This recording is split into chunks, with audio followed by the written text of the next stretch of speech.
Saudara dan saudari, ketika kita berada dalam kehidupan sehari-hari, terkadang mungkin kita mendengar suatu kata-kata ataupun suatu pernyataan, wah lebih mudah orang berbicara daripada bertindak.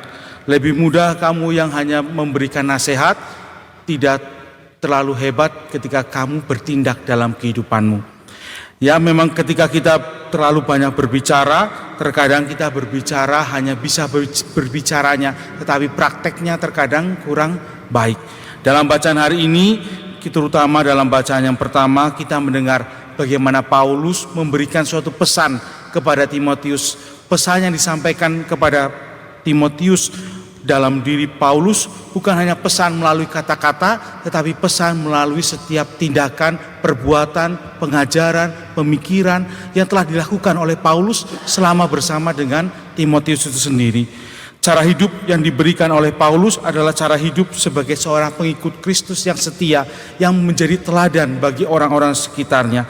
Dan pengajaran yang diberikan oleh Paulus, pengajaran yang bukan hanya selepas, hanya dalam satu pikiran, hanya dalam satu waktu, tetapi suatu pengajaran yang telah dikukuhkan bahwa hal itu yang diajarkan oleh Paulus adalah sesuatu yang penting, yang berguna, yaitu dituliskan dalam sebuah kitab suci.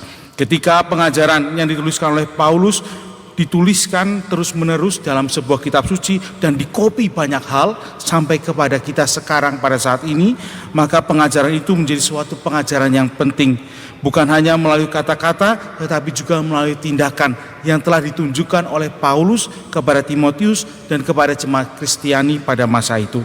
Begitu juga dalam bacaan Injil kita juga mendengar Yesus yang berbicara di hadapan banyak orang menjadi orang yang didengarkan, terutama ketika Yesus berbicara mengomentari apa yang diajarkan oleh para ahli Taurat, di mana para ahli Taurat ini mengatakan bahwa Daud adalah Mesias itu sendiri, yaitu bukan Daud menjadi Mesiasnya ya, tapi anak Daud adalah Mesias. Padahal dalam perjanjian lama dituliskan bahwa Daud adalah Mesias itu sendiri.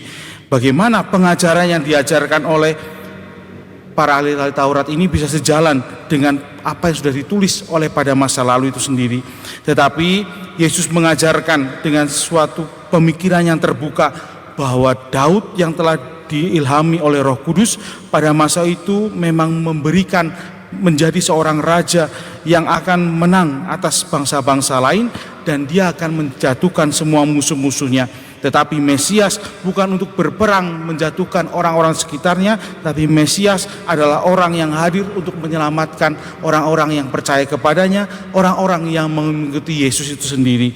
Saudara dan saudari, dalam kehidupan kita, terutama dalam masa-masa ini, terkadang setiap orang yang berbicara menjadi tolak ukur dalam kehidupan sehari-hari ataupun menjadi tolak ukur dalam pemikiran dan tindakannya. Kiranya dalam hidup kita sebagai seorang Kristiani, ketika kita juga mau membaca dan mendengarkan bacaan-bacaan kitab suci, kita semakin berisi sebagai seorang Kristiani yang bukan hanya berkata-kata, tetapi sebagai seorang Kristiani yang mampu bertindak dan juga menjaga kehidupan itu sendiri, sama seperti Bapa yang mau mengasihi anaknya, yaitu anak-anak Allah sendiri yang tinggal dalam dunia kita, dan juga melalui Yesus Kristus setiap orang mau percaya dan dengan bantuan Roh Kudus kita mau sampai kepada Bapa.